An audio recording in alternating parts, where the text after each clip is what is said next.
Kontrolado na nga ba ng mga makakaliwa, ng komunista, ng National Democratic Front ang takbo ng politika sa Pilipinas? Ito po si Attorney Michael Perario. Pag-usapan natin yan. Kamakailan lamang, lumabas na naman ito si Attorney Chrissy Conti.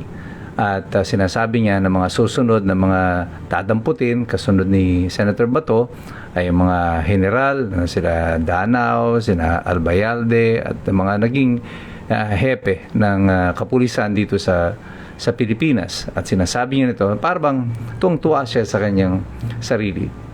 At dito makikita ninyo na sa pamamagitan ng ICC, ang mga makakaliwang grupo, dahil si Attorney Conti ay kasama po sa mga abogado ng National Democratic Front at ng mga Communist Party of the Philippines, at identified sila bilang mga makakaliwang grupo. Sila rin ang mga abogado na nagre-representa di umano sa mga complainant dito sa ICC.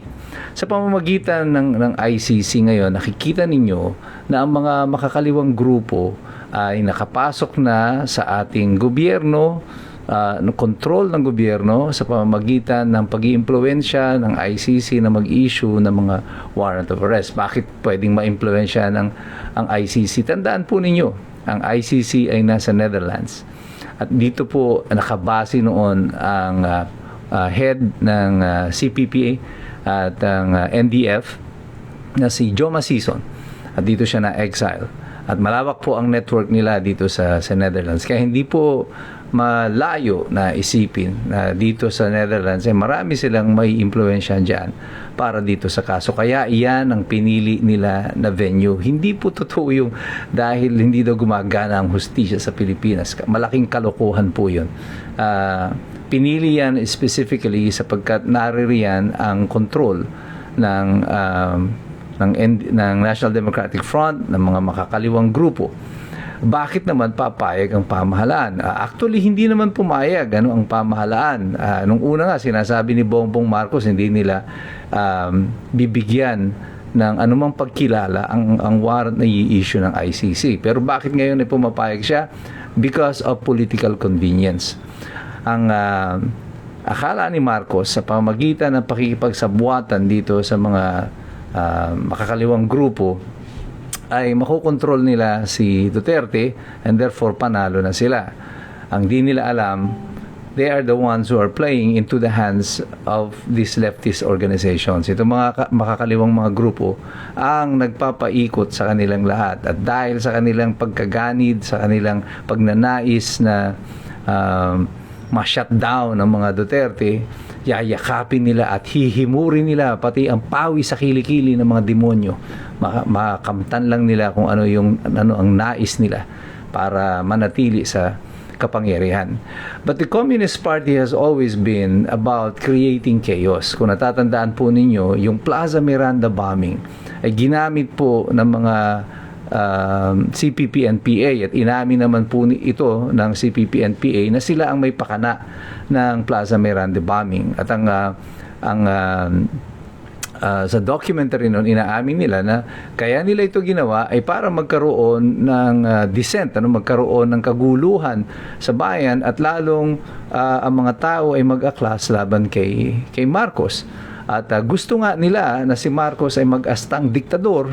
Gusto nila magdeklara ng martial law si Marcos kasi para magkaroon ng kaguluhan at lalong lumakas ang kilusan. Ang alam nila, lalakas ang kilusan kapag lumabas ang pagiging diktador lalo ni Marcos. Ito kasi ang prinsipyo sa komunismo and Marxism. Ang tawag po dito yung dialectics of materialism, na kung saan ang pagbabago daw ay nakakamtan mo lamang sa pamamagitan ng conflict. Kung walang conflict, walang pagbabago. Kaya kailangan magkaroon muna ng isang masidhing kaguluhan bago sila papasok. At dito ay makikita ninyo bakit sinusuportahan nila itong administrasyon ni Bongbong Marcos. Hindi sila sumasalungat kay Bongbong Marcos sa kasalukuyan.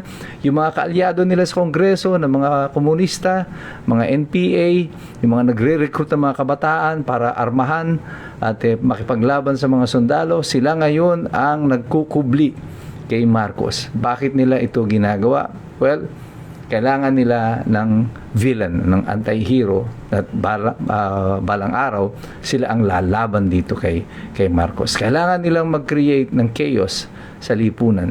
Kailangan nilang magkaroon ng kaguluhan at para doon pumasok ang kanilang adhikain.